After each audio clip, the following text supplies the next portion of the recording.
Hello hi नमस्कार, स्वागत है आप सभी का मैग्नेट ब्रेन्स के IIT JEE और नीट चैनल पे। आज हम बात करने जा रहे हैं ट्रांसवर्स वेव की।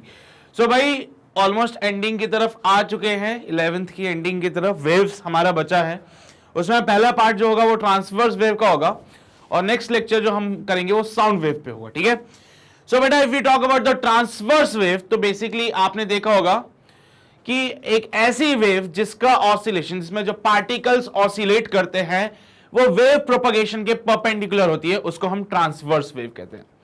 ट्रांसवर्स वेव को अगर आप बनाते हो तो कुछ इस प्रकार की बनती है। देखो यार, डेफिनेशन वाली बातें तो नहीं बोलनी पड़ेगी ना भाई, डेफिनेशन वाली बातें तो जानते हो तुम लोग। तो ट्रांसवर्स वेव को बनाना है तो कुछ ऐसी बनती है, इसमें पार्टिकल जो होता है वो क्या करता है, ऑसिलेट करता है सर, अप्स और डाउन, और वेव का प्रोपगेशन इधर हो रहा है। This is the direction for the wave propagation. और पार्टिकल जो ऑसिलेट करता है वो क्या होता है, perpendicular to the wave propagation. तो पार्टिकल इधर ऐसे ऐसे ऑसिलेट होता है, वेव आगे चली जाती है ना। तो ये ट्रांसवर्स वेव है। इस ट्रांसवर्स वेव के लिए क्या इक्वेशन बनती है, क्या उसके रिलेटेड कुछ टर्म्स है, उनके बारे में पढ़ते हैं।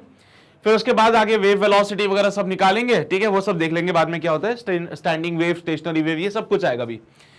सबसे पहली इंपॉर्टेंट बात जो आपसे बोली जाती है वो है बेटा इस वेव की इक्वेशन।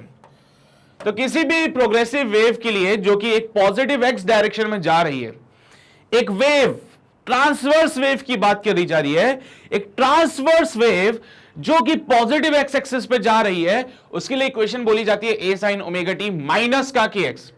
अच्छा सर, अगर यही वेव नेगेटिव एक्स एक्सिस की तरफ जाती तो उस केस में प्लस कर देते आप लोग, ठीक है। तो कोई अंतर नहीं है। तो ये सारी बात आपको पता है, बस मैं आपको रिकॉल करा रहा हूं। तो किसी भी वेव के लिए इक्वेशन बनती है a sin omega T minus का kx, अगर वो वेव पॉजिटिव एक्स एक्सिस पे जा रही तो। बेटा यहां से वेव के प्रोपगेशन की इक्वेशन अगर नेगेटिव के लिए बात करें तो a sin omega T plus का kx हो जाता है। इस वेव इक्वेशन के अंदर ओमेगा k x t क्या है, ये सारी बातें। ओमेगा होता है बेटा एंगुलर फ्रीक्वेंसी, यहां पे k जो होता है बेटा वो होता है wave number. Angular frequency omega can be also written as 2 pi into frequency, also this can be written as 2 pi upon T. तो ओमेगा अगर आपको निकालना है तो इनमें से कोई सा भी फॉर्मूला यूज कर सकते हैं। बेटा यहां पे k जो होता है वेव नंबर होता है, k वेव नंबर होता है, it is equal to omega by v। k जो है वो वेव नंबर होता है which is equal to omega by v। Also यहां पे अगर आप बात करोगे तो यार ओमेगा बाय वी सब बढ़िया समझ आता है। एक टर्म आती है वेवलेंथ से रिलेटेड। बेटा वेवलेंथ को लिखा जाता है speed into time period, 1 upon time period frequency होता है। सो लैम्डा को can be written as v by frequency. तो बस ये कुछ चंद फॉर्मूले हैं बेटा जिनको आपको कंसीडर करते हुए चलना है, जिसके बेसिस पे आपकी कहानी डिफाइंड हो जाएगी। ओमेगा की जगह 2 पाई बाय टी और v की जगह लैम्डा बाय टी, टी से टी मर जाएगा, 2 पाई बाय लैम्डा भी लिखते हैं इसको। एक और रिलेशन बन गया 2 पाई बाय लैम्डा का। सो वेव नंबर को 2 पाई बाय लैम्डा भी लिखते हैं। अभी लैम्डा निकालना हो तो स्पीड इनटू टाइम पीरियड कर देना या फिर स्पीड अपॉन फ्रीक्वेंसी कर देना, तो उससे क्या मिल जाएगा, वेवलेंथ यानी लैम्डा मिल जाएगा। तो जो फॉर्मूले मैंने डब्बे में बंद किया या गोले में बंद किया, ये इंपॉर्टेंट है आप लोगों के लिए। अगर कोई भी वेव प्रोपागेट करती है तो उसके पास होती है बेटा वेव स्पीड। वेव स्पीड के लिए हमारे पास फॉर्मूला आता है which is given by where. आप देख सकते हो यहां से वेव की स्पीड निकाल सकते हो ओमेगा बाय के करके, या फिर यहां से निकाल सकते हो लैम्डा इंटू एफ करके। लेकिन मैंने क्या बोला, ये ट्रांसवर्स वेव है और ट्रांसवर्स वेव को रस्सी के ऊपर बनाया जा सकता है। एक तरफ से रस्सी को बांध दो और यहां से पकड़ के ऐसे झटके मारो रस्सी को, रस्सी के अंदर आप देखना ट्रांसवर्स वेव बनती है। तो ये जो वेव रस्सी पे जा रही है उसकी स्पीड कितनी होती है, तो उसके लिए एक अलग फॉर्मूला बनता है बेटा। तो किसी भी स्ट्रिंग के अंदर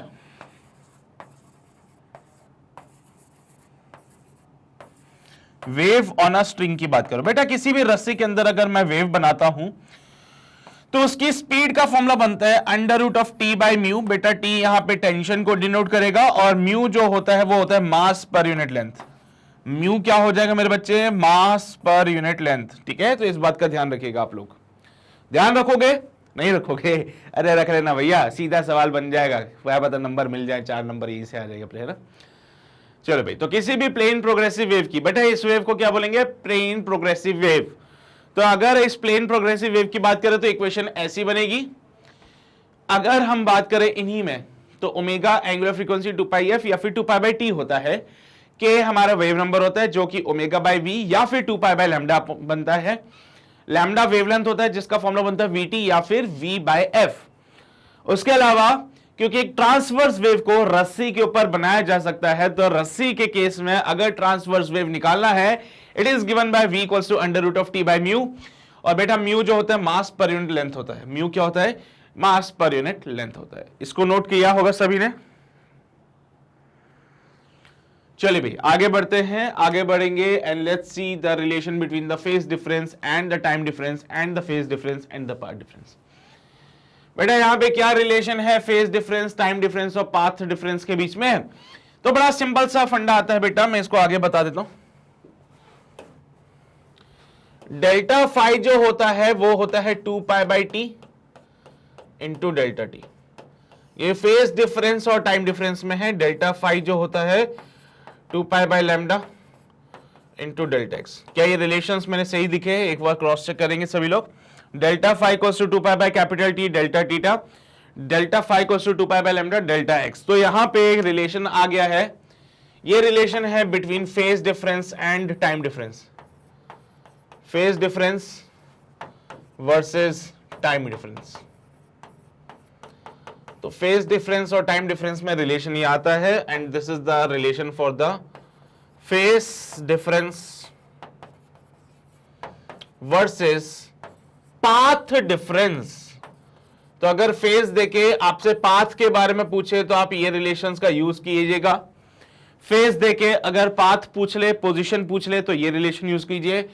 फेज डिफरेंस देके अगर आपसे टाइम के बारे में पूछे तो ये रिलेशन यूज कीजिए। ठीक है, लिख लो भाई, यार काम की बातें हैं सारी। तो हो गया?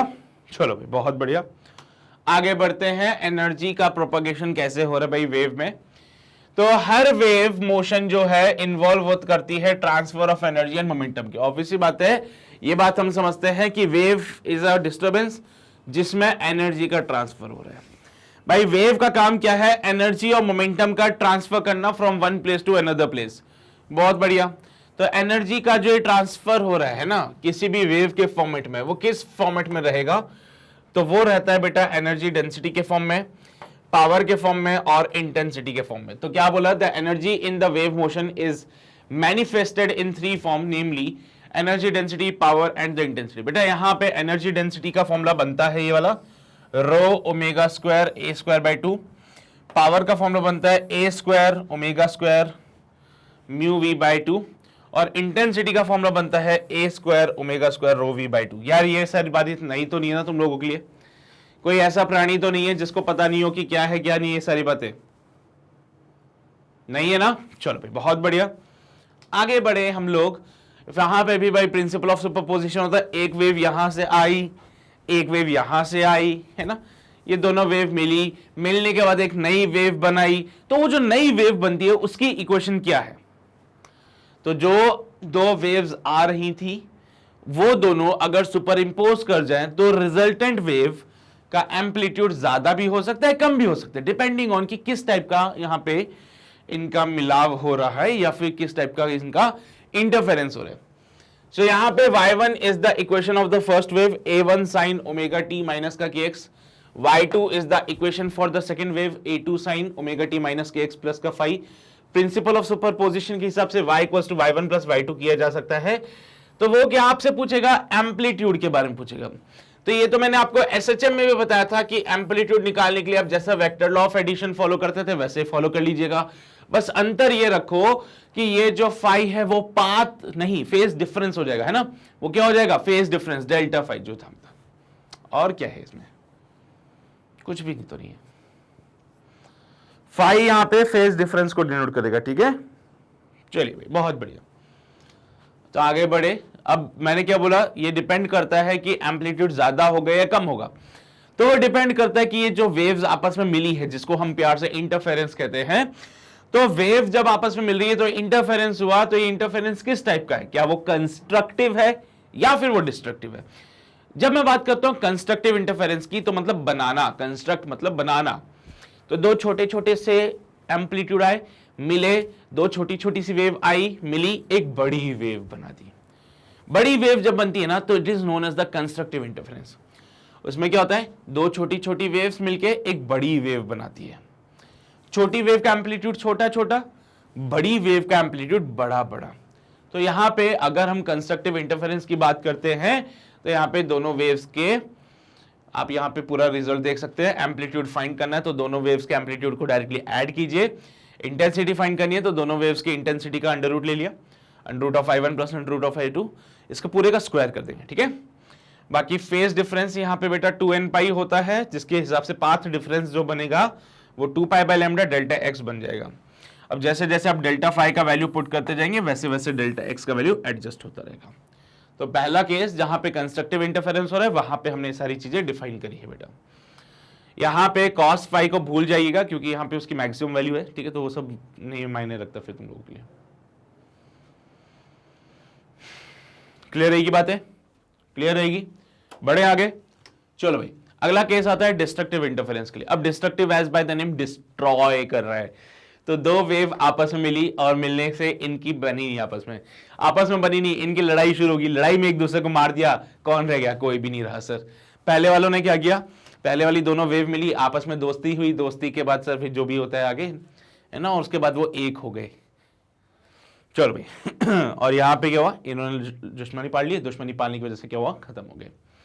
इस केस में cos फाई माइनस का 1 हो जाता है। फिर से वही कहानी आएगी। नेट एम्पलीट्यूड की बात करें A1 माइनस A2, इंटेंसिटी की बात करें root I1 minus root I2 का होल स्क्वायर। अब फिर से यहां पे अगर मैं डिस्ट्रक्टिव इंटरफेरेंस की बात करूं तो फेज डिफरेंस ये होता है, और इसी के बेसिस पे पाथ डिफरेंस ये भी होता है हमारे पास। अच्छा सर कैसे पता आपको कि यही होगा। अरे मेरे नादान बच्चे, मुझे बता कि cos फाई माइनस 1 कब कब देता है, जब फाई पाई होगा, हाँ सर, जब फाई 3 पाई होगा, हाँ सर, जब फाई 5 पाई होगा, या फिर फाई जब 7 पाई होगा, तो ही ये चीज हमें मिनिमम मिल सकती है ना, तो ही हमें ये चीज क्या मिल सकती है, मिनिमम मिल सकती है। तो उस केस में क्या होगा, ये हमें मिनिमम चाहिए, माइनस का 1 चाहिए।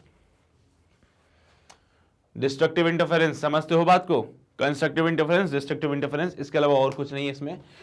फिर यहां पे रिफ्लेक्शन ऑफ वेव को पढ़ते हैं from the fixed and from the free and. भाई जैसे कि मैंने बोला ट्रांसवर्स वेव की कहानी है। ट्रांसवर्स वेव जो है वो स्ट्रिंग के अंदर पाया जाए, यानी रस्सी के अंदर पाया जाता है। तो अगर हम ट्रांसवर्स वेव की बात करें तो एक सिनेरियो हमने क्रिएट किया जिसमें कि एक रस्सी को हमने यहां पे पाइवोट कर दिया है। पाइवोट मतलब फिक्स कर दिया, यहां पे आपने इसको फिक्स कर दिया। अब जैसे ही आप इधर से रस्सी को पकड़ेंगे, जैसे आप इधर से रस्सी को पकड़ेंगे और ऑसिलेट कराएंगे, एक इंपल्स इसको प्रोवाइड करेंगे, तो ये वेव ऊपर ऊपर जाएगी, ऊपर ऊपर जाएगी, जाएगी जाएगी जाएगी, टकरा के वापस नीचे से होके आ जाएगी। उस केस में इंसिडेंट वेव की इक्वेशन yi होती है which is equals to a sin omega t minus k x, और रिफ्लेक्टेड वेव की इक्वेशन होती है माइनस का a sin omega t plus का के एक्स।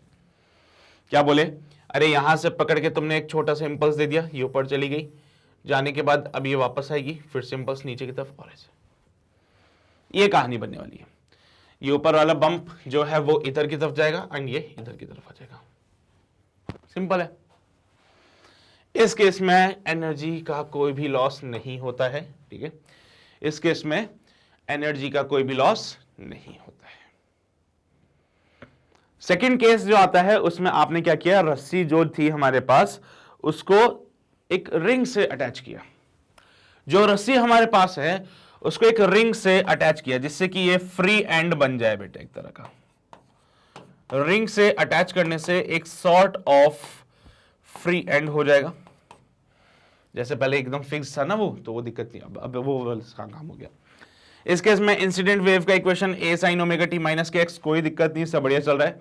लेकिन व्हेन इट कम्स बैक, फिर से तुमने क्या किया, रस्सी को पकड़ा, रस्सी को पकड़े, ये झटका मारा, और जैसे रस्सी को झटका मारा ये गई वेव इधर। अब ये क्योंकि फ्री एंड है तो ये जो रिंग है ये भी ऊपर हो जाएगी, और वेव जब वापस आएगी तो फिर से यहीं पे बम्प बना के आएगी। तो ये इधर जा रही थी, ये इधर जा रही थी। So it comes out be a sin omega t plus का kx, क्योंकि वेव अब नेगेटिव डायरेक्शन में जा रही है। बस इतना सा अंतर, ये उसके हिसाब से इंसिडेंट और रिफ्लेक्टेड वेव की इक्वेशन, और यहीं पे आपकी ये चीज कंप्लीट होती है। कुछ और पॉइंट्स भी हैं इसमें, मैं कराऊंगा, पहले इसको नोट कर लीजिए आप लोग। ऐसा नहीं कि यही है, और भी पॉइंट्स है वो मैं कराऊंगा, तो वेट तो करो उसको। किया नोट सभी ने? चलो भाई, पहला केस जैसे कि मैंने आपसे कहा वेव के ट्रांसमिशन का, इससे पहले रिफ्लेक्शन का था। आज जो केस आ रहा है it's all about the transmission of wave. बेटा पहला केस लिया जाता है कि मान लीजिए जो रस्सी है, transmission of wave from rarer medium to the denser medium. बेटा रेयरर मतलब जहां पे रस्सी पतली पतली सी है, डेंसर मतलब जहां पे रस्सी मोटी है। तो वेव का ट्रांसमिशन किया जा रहा है from the rarer medium to the denser medium. बेटा इसमें हमने कुछ टर्म्स को डिफाइन किया, जैसे y i, y r, y t, इनको हमने डिफाइन किया ऑलरेडी, ठीक है। तो इंसिडेंट, रिफ्लेक्टेड और ट्रांसमिटेड वेव के लिए हम इनको डिफाइन करते हैं। अगर मैं बात करता हूं इंसिडेंट वेव की, अगर मैं बात करता हूं इंसिडेंट वेव की, तो मैं सीधा लिखूंगा वाई एल, या फिर आई ले लीजिए। अगर मैं बात करूंगा यहां पे रिफ्लेक्टेड की तो वाई आर, अगर मैं बात करूंगा ट्रांसमिटेड की तो वाई टी। बस उसके हिसाब से हमने इक्वेशन लिखी, ए साइन ओमेगा टी माइनस का के एक्स। बेटा रेयरर से डेंसर में गए, क्या डायरेक्शन बदली? नहीं बदली सर। उसके अलावा ट्रांसमिट जो हुआ, ट्रांसमिट में देखो आप लोग AT sine omega T minus का K2x। देखो वेव नंबर को चेंज कर रहा हूं, जैसे मीडियम चेंज हो जाता है मेरे बच्चे, वेव नंबर को चेंज करना पड़ता है। तो इस केस में जो रिफ्लेक्टेड है वो माइनस का A sine omega T plus का KX हो जाएगा, माइनस का A sine omega T plus का KX, ये रिफ्लेक्टेड वाली केस में हो जाएगा। अरे रिफ्लेक्ट भी तो होगा कुछ पार्ट, सारे थोड़ी ट्रांसमिट कर देगा वो। तो ये तो सिनेरियो हुआ जिसमें रेयरर मीडियम से डेंसर मीडियम पे जा रहे थे। अब अगला केस आता है जिसमें डेंसर से रेयरर की तरफ जा रहे हैं, यानी कि जो जर्क हमने प्रोवाइड कराया है वो मोटी रस्सी पे है, और ये वेव जो जा रही है वो पतली वाली रस्सी पे। इस केस में इंसिडेंट वेव की इक्वेशन वही है, ट्रांसमिटेड वेव की इक्वेशन वही है, जो चेंज हो रहा है वो है कौन सा वाला? रिफ्लेक्टेड वाला। क्यों हुआ रिफ्लेक्टेड चेंज? क्योंकि सर रिफ्लेक्टेड वाला वापस आ गया। देखो वापस आया तो भाई ठीक है ना, ठीक है। तो क्या हुआ, ये इंसिडेंट वेव, इसका कुछ पार्ट ट्रांसमिट होगा, कुछ पार्ट रिफ्लेक्ट हो जाएगा। तो हमने रेस्पेक्टिवली इक्वेशंस इनकी लिख दी है। लिख लिया सभी ने इसको? कोई शक? बढ़े आगे? चलो भाई आगे बढ़ते हैं। यहां पे amplitude of the reflected and the transmitted wave की बात करते हैं। तो बेटा एम्पलीट्यूड मांग लेता है कभी कभार आप लोगों से रिफ्लेक्टेड और ट्रांसमिटेड वेव का।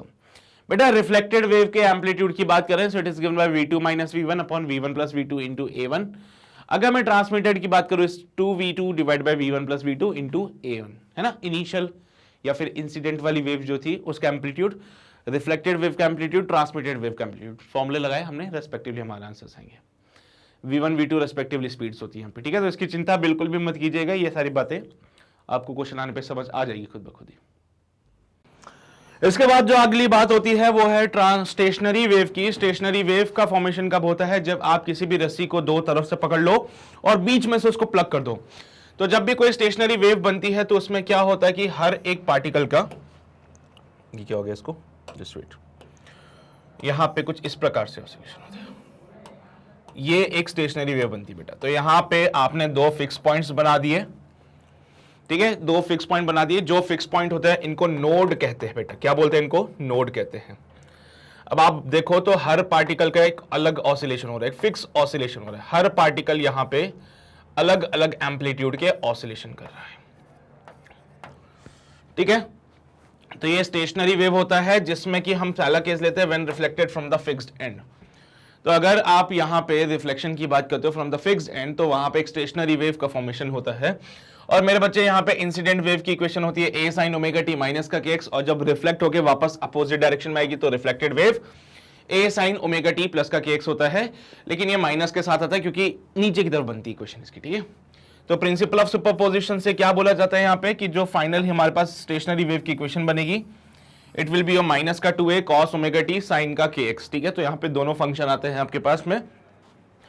तो ये कहां से आया? दो वेव थी हमारे पास reflected from the fixed end. Fixed end से मैंने आपको पहले भी बताया था कैसे आती है। मान लो यहाँ पे कोई फिक्स्ड एंड है, ये आपने वेव बनाई ऐसे वाली, तो वो वेव वापस ऐसे होके जाएगी। फिर एम्पलीट्यूड नेगेटिव में वेव इधर जा रही है, एम्पलीट्यूड पॉजिटिव में वेव पहले उधर जा रही थी। ठीक है, तो दोनों का सुपरपोजिशन प्रिंसिपल का यूज किया हमने, दोनों को सुपर इंपोज कराया, इसके बाद हमारे पास एक स्टेशनरी वेव बनी जिसकी इक्वेशन ये होती है।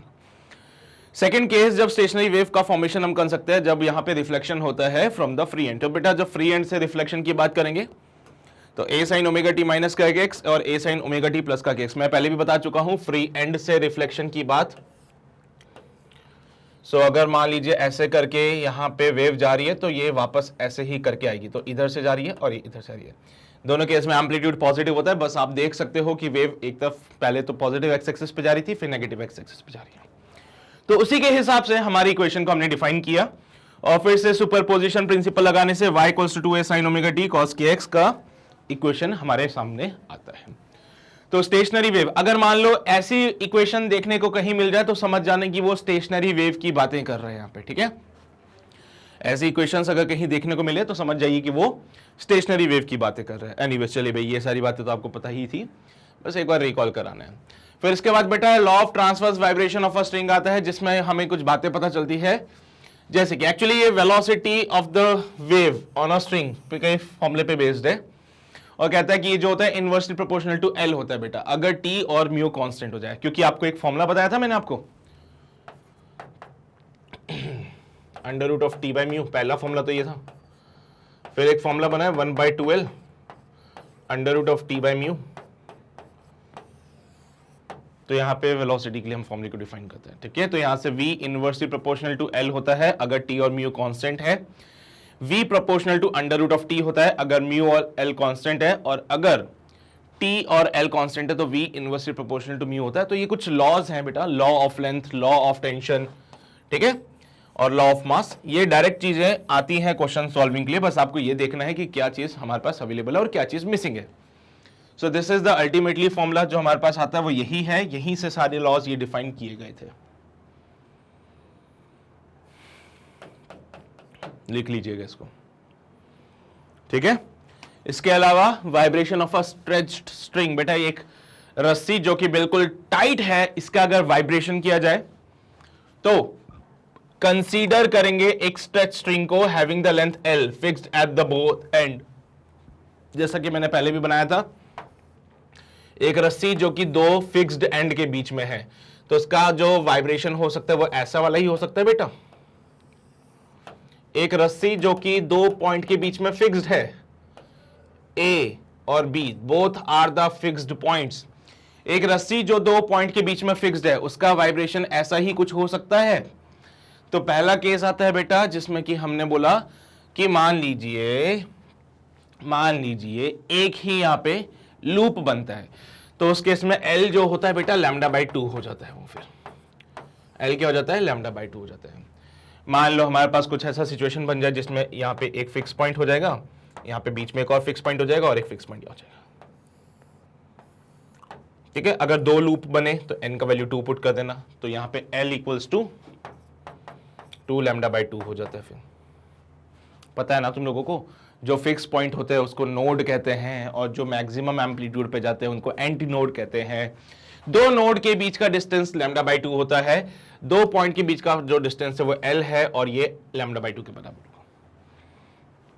तो उसके लिए एक जनरल इक्वेशन निकाली जाती है, L इक्वल्स टू n λ/2 करके, जहां पे n का वैल्यू 1 2 3 4 5 6 7 8 9 10 कुछ भी चल सकता है। तो यहां से बेसिकली एक रिलेशन है बेटा। ठीक है, तो एक रिलेशन है बेसिकली हमारे पास, ये कंसीडर कीजिएगा। तो वेवलेंथ के लिए जो बातें लिखी जाती है, it will be your 2l divide by n। तो यहां से फ्रीक्वेंसी की बातें बोली जाती है nv/2l बेटा, क्योंकि आप भी जानते हो मैं भी जानता हूं फ्रीक्वेंसी जो होता है, क्योंकि लैम्डा को लिखते हैं बेटा v बाय फ्रीक्वेंसी, तो फ्रीक्वेंसी जो होगा वो v बाय लैम्डा हो जाएगा।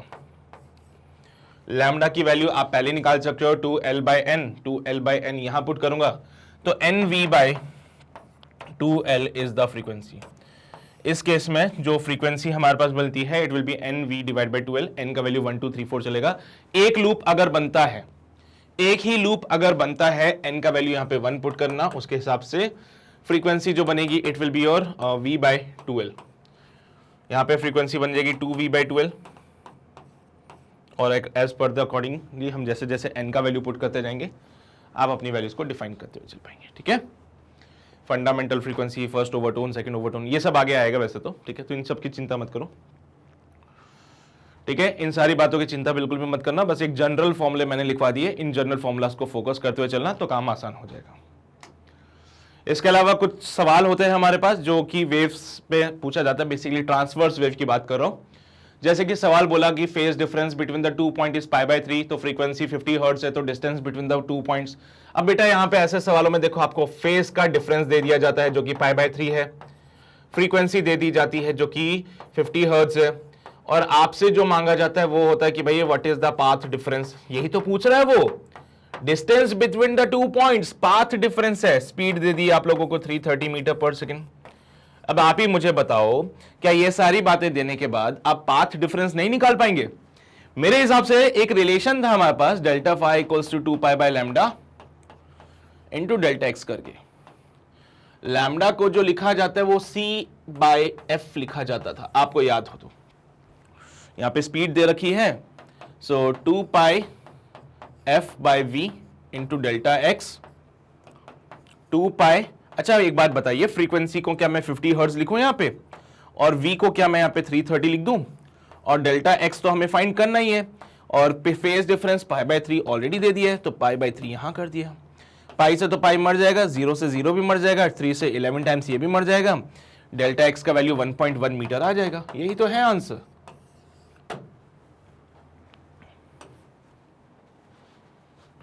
समझ आती है बातें? रिलेशन पता हो तो काम बन जाएगा, अगर रिलेशन ही नहीं पता होगा तो फिर कैसे सॉल्व करोगे इसको, है ना। चलिए भाई, हो गया नोट, आगे बढ़ते हैं। अगला सवाल, 41 फॉक्स है हमारे पास में, are arrange that each produces 5 beats per second when sounded with the near fork. बेटा बोला गया है कि 41 फोक्स है हमारे पास में, और हर एक की जो फ्रीक्वेंसी है वो अगले फोक से 5 कम है। जैसे कि मान लीजिए पहले फोक की फ्रीक्वेंसी f हो गई, बेटा यही तो कहने का तात्पर्य है इसका कि 41 forks are arrange that each produces 5 beat per second. बेटा बीट पर सेकेंड फ्रीक्वेंसी के डिफरेंस से डिफाइन किया यहां पे, तो दो रेस्पेक्टिव या दो आसपास वाले जो फोक थे उनकी फ्रीक्वेंसी का डिफरेंस 5 है। तो अगर इसकी फ्रीक्वेंसी 5 है तो अगले वाली की फ्रीक्वेंसी f+5 हो जाएगी, उससे अगले वाली की हो जाएगी f+10, उससे अगले वाली की हो जाएगी f+15, और ये कहानी चलती जाएगी कहां तक, 41 नंबर के फोक तक। कितने फोक्स है हमारे पास? 41 फोक्स है। If the frequency of the last fork is double the frequency of the first, ये पहला फोक वो लास्ट वाला, क्वेश्चन में क्या बोला है, f41 जो है 2 टाइम्स ऑफ f हो जाएगा। ये बात क्वेश्चन में बोली गई है, ये बात क्वेश्चन में बोली। बेटा दो फोक की फ्रीक्वेंसी का डिफरेंस 5 आ रहा है, वही तो बीट पर सेकंड होता है। दो फोक की फ्रीक्वेंसी का डिफरेंस 5 आ रहा है, वही तो है। दो फोक की फ्रीक्वेंसी का डिफरेंस 5 आ रहा है, यही तो हमें चाहिए। तो वो पहले फोक की फ्रीक्वेंसी मांग रहा है, f का वैल्यू क्या होगा बेटा। अच्छा एक बात बताइए, क्या ये आपको एक AP नहीं दिख रहा है? इसको जब आप सॉल्व करेंगे तो क्या ये आपको एक AP नहीं दिख रहा है? ये डिफरेंस देखो 5 का, ये डिफरेंस देखो 5 का। तो अगर मैं 41 टर्म के लिए बात करूं, सो it will be your first term plus का 41 माइनस का 1 इंटू कॉमन डिफरेंस बेटा 5 का हो जाएगा। सो f प्लस का 40 इंटू 5। सो सॉल्व करने पे f41 की वैल्यू जो मुझे मिल रही है, it is given by f plus 200, f plus 200। Question में बोला है f41 2f के बराबर होगा, so 2f equals to f plus 200। तो सॉल्व करने पे फ्रीक्वेंसी कितनी आ जाएगी, 200 हर्ट्ज। तो पहले फोक की जो फ्रीक्वेंसी है वो 200 हर्ट्ज है। ये बोला है, if the frequency of the last fork is double the frequency of the first fork, then the frequency of the first and the last fork. तो भाई पहले वाले की फ्रीक्वेंसी तो 200, और लास्ट वाली की फ्रीक्वेंसी कितनी हो जाएगी मेरे बच्चे? लास्ट वाली की जो फ्रीक्वेंसी होगी f41 की, क्या ये 400 हो जाएगी? सोच के देखना तुम लोग खुद ही। तो मेरे हिसाब से 200 और 400 का ऑप्शन मैच कर रहा है यहां पे, तो ये ऑप्शन सही हो जाएगा आंसर। बिल्कुल सही नहीं है, लिख लो भाई, बिल्कुल सही है। हुआ नोट? चलो भाई आगे बढ़ते हैं। अगला सवाल क्या बोला गया, the fundamental frequency of a sonometer wire carrying a block of mass 1 kg and the density of 1.8 is 260 When the block is completely immersed in a liquid of density 1.2, then what will be the new frequency? बेटा यहाँ पे एक fundamental frequency एक sonometer wire के लिए बोला गया है, और यहाँ पे बोला गया carrying a block of mass 1 kg and the density is 1.8 is 260. बेटा यहाँ पे ब्लॉक कंप्लीटली इमर्स्ड किया गया. सो याद हो फ्रीक्वेंसी का formula 1/2L under root of T by mu था. सो यहां से अगर हम बात करें, लेंथ वगैरह तो चेंज नहीं की ना इसकी, नहीं. तो जब ये हवा में था तो ये ब्लॉक यहां पे एक अटैच था इसके साथ. जब ये हवा में था तो एक ब्लॉक इसके साथ अटैच था जिसका मास था 1 kg का. तो बेटा उस केस में जो टेंशन T होगा वो mg के बराबर हो जाएगा. सो टेंशन T उस केस में mg के बराबर होता है. m का वैल्यू 1 हो जाएगा, तो 1g यानी कि g का वैल्यू अगर मैं 10 ले लूं, जिसमें काम आसान कर रहा हूं, g का वैल्यू 10 लेता हूं, तो उस केस में टेंशन 10 न्यूटन का हो जाता है. ठीक है. वैसे इन्होंने और चीजों को स्पेसिफाई किया है. उन्होंने बोला है कि भाई साहब ये सारी चीजें मत करना आप लोग, ठीक है, रादर आप इसको डेंसिटी के फॉर्म में पुट कीजिए. अच्छा, ब्लॉक का मास 1 kg का था और डेंसिटी 1.8 है. ठीक है. सो इसकी डेंसिटी रो GV, तो यहाँ पे 1.8 GV. इसी फॉर्मेट में अभी इस कहानी को चलने दीजिए, कोई दिक्कत नहीं है. फाइनली क्या होगा, आपने इसको डिप किया एक लिक्विड के अंदर. जैसे आपने इसको लिक्विड में डिप किया तो यहाँ पे mg माइनस का b एक साथ में बायएंड फोर्स भी आ जाएगा. In that case, it will be a density GV minus का density of the liquid. Liquid का डेंसिटी 1.2 है इंटू G इंटू V. तो ये हो जाएगा 1.8 GV माइनस का 1.2 GV. सॉल्व करने पे बनता है 0.6 GV एंड ये है T डैश. सो इस केस में frequency F dash 1/2L under root of T dash by mu. बेटा मास पर यूनिट लेंथ कोई बदलाव नहीं है इसमें. मास पर यूनिट लेंथ में कोई बदलाव नहीं है. रस्सी के साथ कोई छेड़खानी नहीं की गई है. ठीक है, चलिए भाई, बहुत बढ़िया. तो अब F अपॉन F डैश कर लेते हैं. मुझे तो नई वाली फ्रीक्वेंसी चाहिए, तो F अपॉन F डैश किया बेटा. F upon F dash 1/2L से 1/2L मर जाएगा, equals to under root of T by T dash कर लिया. 260 divide by F dash is equals to under root of T की जगह पे तो मैं पुट करता हूँ 1.8 और T डैश की जगह 0.6. ये बनेगा अंडर रूट ऑफ 3. ठीक है, T की जगह पे मैं पुट कर रहा हूँ 1.8 GV, T डैश की जगह 0.6 GV. GV से GV मर जाएगा. 1.8 अपॉन 0.6, 6 3 18 होते हैं. So 260 divided by F dash 260 divide by F dash equals to under root of 3. So यहां से F डैश का वैल्यू बनता है 260 divide by under root of 3. भाई यहाँ पे इसको सॉल्व कर लीजिए आप लोग. रूट 3 की जगह चाहो तो 1.7 पुट कर लेना, तो 260 डिवाइड बाय 1.7. सॉल्व किया इसको. 26 17 1 17 7 9 7 16. डॉट लगाया, 0 आया. 7 7 49, 7 1 7 8 9 10 11. ज्यादा हो जाएगा. 17 5 85. क्या 6 से करें क्या? ना ना ना सर, ज्यादा होगा. 17 5 से ही करना पड़ेगा. 85. चलिए भाई, अप्रोक्सीमेटली 1.5 पॉइंट हटाया था, एक 0 आया था. सो ये 1.5 into 100, so it will B 150. सो लगभग 150 वाला ऑप्शन दिख रहा है, ये रहा. लगभग 150 वाला ऑप्शन जो कि मुझे दिख रहा था, तो मैंने उसको टिक लगाया एंड यही हमारा फाइनल आंसर. देख लीजिए भाई, अप्रोक्सीमेटली सॉल्व किया गया है. अप्रोक्सीमेटली हमारा बिल्कुल मैच कर रहा है, मतलब वो भी चाहता था कि आप ऐसे काम कर लें.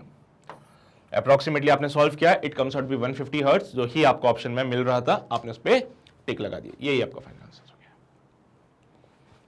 क्लियर रहेगी बातें सभी को? किया नोट सभी ने? देख लो भाई. चलो भाई, बड़े आगे बढ़ते हैं. कुछ प्रीवियस ईयर सवाल देखते हैं इस पे based. A sound wave having the frequency of 245 hertz. So बेटा यहां पे फ्रीक्वेंसी दे दी है 245 hertz की. Travel with the speed of 300 meter per second.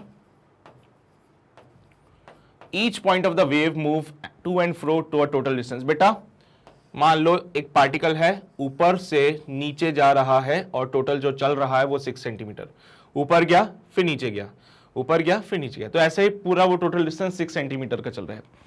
तो बेटा यहां से ऊपर जाके वापस आना, तो ये 6 सेंटीमीटर चला है ना। तो एम्पलीट्यूड की बात करें तो एम्पलीट्यूड तो यही होता है, सिर्फ ऊपर वाला पार्ट इतना सा। अरे एम्पलीट्यूड तो यही होता है मेरे बच्चे। तो एम्पलीट्यूड क्या 6/2 हो जाएगा? अरे वेव की इक्वेशन बना लो, वेव ऐसे जाता है, तो पार्टिकल की टेंडेंसी ऊपर से लेके नीचे तक जाने की। टोटल 6 सेंटीमीटर चला, एम्पलीट्यूड 6/2, एम्पलीट्यूड भैया 3 सेंटीमीटर होगा, पहले ही बोल देते तुम लोगों से। सो amplitude will be 3 centimetre.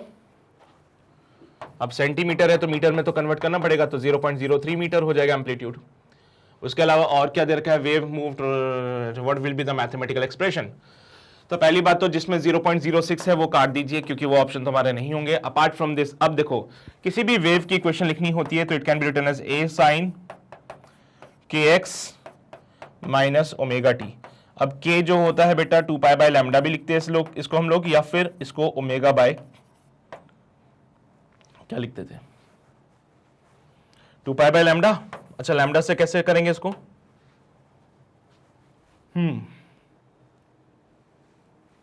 Lambda से कैसे करें इसको sir?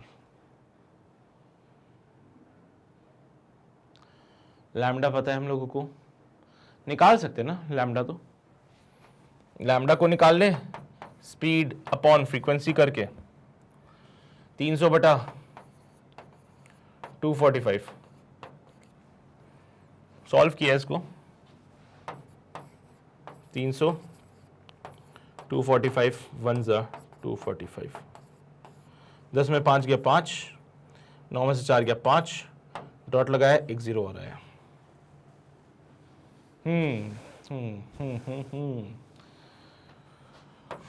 2 pi divide by 300 into 245। चलो भाई अब सॉल्व करते हैं इसको, ये सब करने की भी जरूरत नहीं, छोड़ो ये सब भी, सीधे पुट किए वहां पे वैल्यू को। अब देखते हैं क्या क्या चीजें कट सकती है। 5 4 जा 20, 5 9 जा 45, 5 6 जा 30, 2 से 30 टाइम्स मर जाएगा। मक्कारी करी, 3 से ये 10 1 मर गया और ये 10 टाइम्स हो गया। अप्रॉक्सीमेटली 4.9, जिसको कि प्यार से 5 ले लेना आप लोग। मक्कारी की है थोड़ी सी हम लोगों ने कैलकुलेशन को लेके, अप्रॉक्सीमेटली 5 बना दिया इसको हमने, ठीक है। तो जो वेव नंबर है वो 5 हो जाएगा। तो बेटा 5.1 वाले ऑप्शन दिख रहे हैं आपको, ये 5 वाला, ये 5 वाला, चलो ये तो ठीक है। ओमेगा का वैल्यू निकालना पड़ेगा। ओमेगा का वैल्यू कैसे निकालें? 2 पाई इंटू फ्रीक्वेंसी से ओमेगा निकल जाएगी। सो it will be 2 pi into 245, 5 2 10, 4 2 9, 2 2 4 into pi. क्या करें अब इसमें? देखो पाई का वैल्यू जो होता है मेरे बच्चे, इसको थोड़ी सी मक्कारी कर लें और 3 ले लें तो मजा आ जाएगा। तो 490 इंटू 3 कर लिया, थोड़ा सा मक्कारी करी तो 3 0 9 3 27, 4 3 12 13 14, तो 1470, 10 की पावर 3 से मल्टीप्लाई किया, 10 की पावर 3 से डिवाइड किया। सो इट विल बी 1.47 10 की पावर 3, जो कि इक्विवेलेंट आ रहा है 1.5 इंटू 10 की पावर 3 के। सो 1.5 10 की पावर 3 मुझे यहां दिख रहा है, तो मैं बोलूं क्या डी ऑप्शन सही हो जाएगा? बिल्कुल। अरे ये किसके इक्विवेलेंट दिख रहा है तुम लोगों को? 1.47 इक्विवेलेंट दिख रहा है 1.5 इंटू 10 की पावर 3 के, इक्विवेलेंट दिख रहा है 1.5 10 की पावर 3 के। तो क्या ये यही मिल रहा था मुझे? तो बस सो अल्टीमेटली आपको के निकालना है, अल्टीमेटली आपको ओमेगा निकालना है, बाकी कहानी तो वही चल रही है बस फिर, ठीक है। सो यहाँ पे आपका फोर्थ ऑप्शन बिल्कुल सही हो जाएगा। क्लियर रहेगी बातें सभी को? आगे बढ़ सकते हैं, अगला सवाल देखें। अगला सवाल कहता है अ transverse wave travels on a taught street wire with a velocity of v when tension is 2.06 10 की power 4 Newton. When the tension is changed to t, the velocity changes to v/2. Then the value of t is close to. We know better कि जो v है बेटा वो proportional होता है under root of t के, from the formula v equals to under root of t by mu. So v1 by v2 is equals to under root में t1 by t2 हो जाता है। तो v1 को तो एज इट इज v लिख दीजिए, v2 की जगह v बाई 2 करेंगे, इक्वल्स टू अंडर रूट में यहां पे 2.06 10 की पावर 4 बाई t2 हो जाएगा। ये v से तो v मरता है ही है, ये 2 ऊपर चला जाएगा। So it will be 2 is equals to under root of 2.06 10 की power 4 by T2। Squaring both side 4 equals to 2.06 10 की पावर 4 बाई T2। सॉल्व किया, T2 का वैल्यू आ गया 1.03 डिवाइड बाई 2 इंटू 10 की पावर 4। पॉइंट हटाया, 2 0 लगाए, 2 5 10, 2 1 2, ठीक है, और यहाँ पे 0.5, तो इट विल बी 51.5 10 की पावर 4। चलिए भाई, क्या इसको मैं 5.15 लिखूं और 10 की पावर 3 लगा दूं साथ में, तो चलेगा क्या? चलेगा क्या? 5.15 10 की पावर 3 के साथ में, क्या यही ऑप्शन बनता है? देख लो भाई एक बार तुम लोग। अरे भाई यहाँ पे अपॉन में 100 थे, तो 100 से ये 10 की पावर 2 टाइम्स हो जाएगा। अब खुश हो? अब खुश हो ना? अरे अब तो खुश हो, बन जाएगा अब तो। क्या यार तुम लोग, इतना मुझे लगा समझ गए होंगे तुम लोग। चलो कोई बात नहीं, हो गया। चलो भाई आगे बढ़ते हैं, अगला सवाल। The speed of a transverse wave on a straight wire having the mass of 6 gram, length 60 centimetre, area of cross section 1 millimetre square is 90 metre per. Speed यहां पे 90 मीटर पर सेकेंड है। If the Young's modulus of the wire 16 10 का power 11 metre per second, delta L बताना क्या होगा। V का formula under root of T by mu बनता है। म्यू यहां पे मास पर यूनिट लेंथ होता है। मास 6 ग्राम है, 6 इंटू 10 की पावर माइनस का 3 kg। लेंथ यहां पे 60 सेंटीमीटर है, 10 की पावर माइनस का 2 मीटर। तो क्या बनेगा ये? माइनस का 2 पर गया, प्लस का 2, 10 की पावर माइनस का 1, तो 10 की पावर माइनस का 2 kg पर मीटर, है ना? अरे यार माइनस का 1 ऊपर गया, क्या तुम क्या kg पर मीटर बन जाएगा। चलो भाई यहां तक तो सब बढ़िया था। टेंशन की बात करें तो वो mg के बराबर हो जाएगा, नहीं होगा? स्पीड दे रखा है, टेंशन ही तो निकालना है। So 90 equals to under root of T divided by 10 का पावर माइनस का 2। 8100 is equals to T divide by 10 का पावर माइनस का 2। सो टेंशन बनता है 81 न्यूटन। बन गया टेंशन 81 न्यूटन। स्ट्रेस की बात कर लें, यहां पे जो स्ट्रेस डेवलप होगा it will be your tension upon cross sectional area. 81 upon, बेटा क्रॉस सेक्शनल एरिया तो यहाँ पे 1 मिलीमीटर का स्क्वायर था, तो 10 की पावर माइनस का 6 हो जाएगा। ये सोच के देखो, 1 मिलीमीटर को मीटर में कन्वर्ट किया, 10 की पावर माइनस का 3, उसका स्क्वायर किया 10 की पावर माइनस का 6, 81 इंटू 10 की पावर 6 न्यूटन पर मीटर स्क्वायर। ये तो स्ट्रेस आ गया मेरे पास। मुझे स्ट्रेन चाहिए, तो y equals to stress upon strain से, y equals to stress upon strain से कहानी डिफाइन हो सकती है। तो यहां पे strain equals to stress divide by y, delta L by L equals to stress divided by y। So delta L equals to stress upon y into L। So delta L is equals to stress कितना है, 81 10 की power 6, 81 10 की power 6। Length कितनी है, 60 centimetre, तो 60 into 10 की power minus का 2 metre divided by Young's modulus कितना है, यंग्स मॉड्यूलस 16 इंटू 10 की पावर 11, 16 10 का पावर 11। कितना बन जाएगा ये? 6 5 11 होते हैं भाई, ऊपर चला जाएगा तो ये हो जाएगा 81 इंटू 6 बाई 16, 10 की पावर 6 में से दोगे 4 माइनस का 11, 7 4 11 होते हैं ना, हाँ सब 2 से काट दीजिए, 2 3 6, 2 8 16। चलो भाई थोड़ी सी मक्कारी करें क्या, थोड़ी सी मक्कारी कर लें क्या? अरे सर चलो कर लो, 8 10 80, थोड़ी सी मक्कारी है ना। आंसर बनेगा 30, 10 की पावर माइनस का 7। चलो भाई ऑप्शन से मैच करके देखते हैं, कुछ दिख रहा है कहानी में? हाँ सर दिख जाएगा, दिख जाएगा सर, दिख जाएगा, बिल्कुल दिखेगा। T3 10 की पावर माइनस का 6 मीटर मेरे बच्चे can be written as 3 into 10 की पावर माइनस का 3 मिलीमीटर, जिसको कि और लिख सकते हो 0.03 है ना, 0.03 माइनस का 7 माइनस का 6 7 8 9 10 11, ठीक है, ये भी सही है। 16 10 की पावर 11 ही था नहीं, ये 11, ठीक है। 6 4 16 to 10 की पावर माइनस करो। अरे यार यहाँ का 60 भूल गया मैं, सॉरी, मुझे माफ कर दो, यहाँ के 60 को मैं भूल गया था। अब सही आएगा आंसर।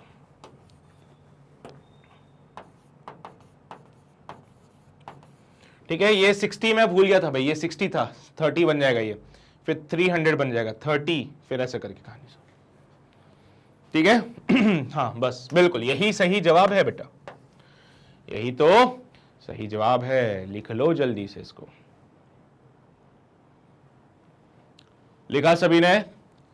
बढ़िया, बहुत शानदार, ये भी लिख लो। हो गया, बढ़े अगले सवाल पे आगे बढ़ते हैं। बोला गया है a uniform thin rope having the length of 12 metre. भाई एक वायर है हमारे पास, रोप है जिसकी लेंथ 12 मीटर की है। अब इसकी लेंथ पूरी 12 मीटर की बेटा, मास इसका 6 kg का, इससे एक डब्बा लटका के रखा हुआ है जिसका मास 2 kg का।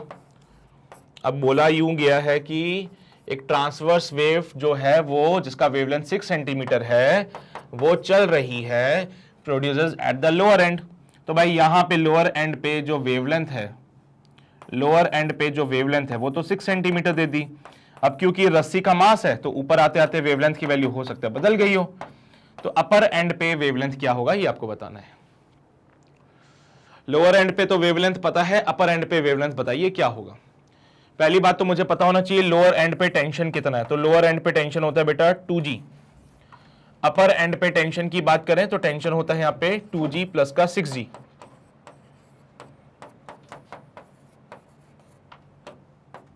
ठीक है, लोअर एंड पे टेंशन 2G, अपर एंड पे टेंशन 8G। चलो भाई बहुत ही शानदार। वेलोसिटी प्रोपोर्शनल होता है अंडर रूट ऑफ टी के। मास पर यूनिट लेंथ से तो कोई लेना देना नहीं है, उसमें तो कोई परिवर्तन नहीं है। सो यहां से v1 बाय v2 किया, it will be your under root of t1 by t2।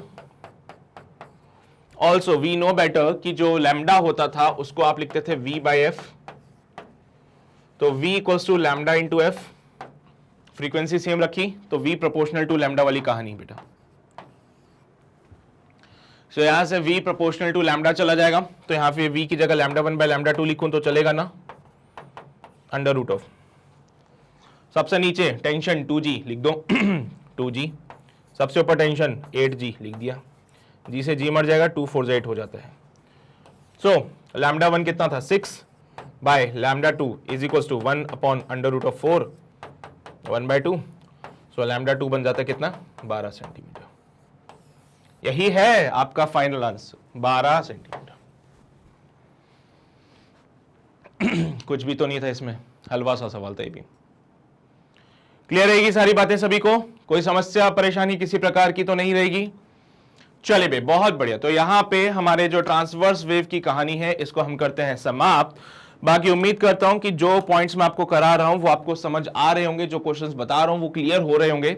फिर भी आपको लगता है कि कोई डाउट है, कोई परेशानी है, तो भाई बिल्कुल बिंदास हो गया, आप हमारी ऑफिशियल वेबसाइट पे आइए, यहां पे IIT JEE डिपार्टमेंट में जाइए, तो यहां पे आपको हमारे क्रैश कोर्स मिल जाएंगे। जैसे वॉच नाउ पे क्लिक करोगे आपके सामने एक और पेज खुलेगा, यहां जरा गौर फरमाएंगे इस पार्ट पे, तो फिजिक्स, केमिस्ट्री और मैथ्स के सारे आपको रेस्पेक्टिव क्रैश कोर्स जो है वो अवेलेबल होंगे। तो किसी भी सब्जेक्ट में किसी भी पार्ट पे कोई दिक्कत हो तो उसकी वीडियो हमारे पास अवेलेबल है। तो ये आपके लिए सबसे बेस्ट है, क्योंकि आप वीडियो को इधर उधर जाके ढूंढोगे, अपना टाइम वेस्ट करोगे, उससे बेटर सीधा वेबसाइट पे आओ। यहाँ पे सारे लेक्चर्स अभी तक जितने भी हो चुके हैं कंप्लीट, वो अरेंज करके रखे हुए हैं। साथ ही साथ ये सारी चीज आपके लिए फ्री रहेगी, तो कभी ऐसा नहीं होगा मेरे बच्चे कि आपसे कोई सब्सक्रिप्शन की डिमांड की जाए, कुछ भी बोला जाए। ये ऑल टाइम फ्री रहेगा आप लोगों के लिए, तो आपको जितने बार वीडियो देखना है उतने बार देखिए, ठीक है। अपार्ट फ्रॉम दिस, अगर आप चैनल पे नए हैं तो चैनल को जरूर सब्सक्राइब कर लीजिएगा। वो जो लाल बटन दिख रहा है उधर, वो दबा दो उसको, उसके बगल में जो बेल आइकन है उसको जरूर प्रेस कीजिएगा। एंड अपने भाई बंधुओं को भी बोलो कि भाई जेके अगर क्विक रिवीजन करनी है, क्योंकि एग्जाम बहुत करीब आ चुका है और अब ये वो समय नहीं रहा कि बहुत सारी चीजें हम आपको डिटेल में लेके चले। आपको सिर्फ उन्हीं चीजों पे फोकस कराया जा रहा है जो आपके लिए इंपॉर्टेंट है। तो अगर आपको भी ऐसे क्विक रिवीजन करनी है तो डेफिनेटली मैग्नेट ब्रेन्स पे आके ज्वाइन करो, क्योंकि यही चीज आपके लिए अभी बहुत ज्यादा इंपॉर्टेंट है, ठीक है। तो अपने दोस्तों को ये बात बोल देना जाके, और सेशन अगर पसंद आया तो लाइक जरूर कर दीजिएगा। और बस इतनी ही बातें हैं आज के सेशन के। अगले सेशन में हम साउंड वेव के बारे में पढ़ेंगे, जो कि एक लॉन्गिट्यूडनल वेव है। ठीक है, तो वेव का पार्ट अभी ऐसा नहीं कि खत्म हो गया, वेव अभी बाकी है। चलिए भाई, तो मिलते हैं आपसे अगले लेक्चर में, तब तक अपना ध्यान रखिए, पढ़ाई करते रहिए। All the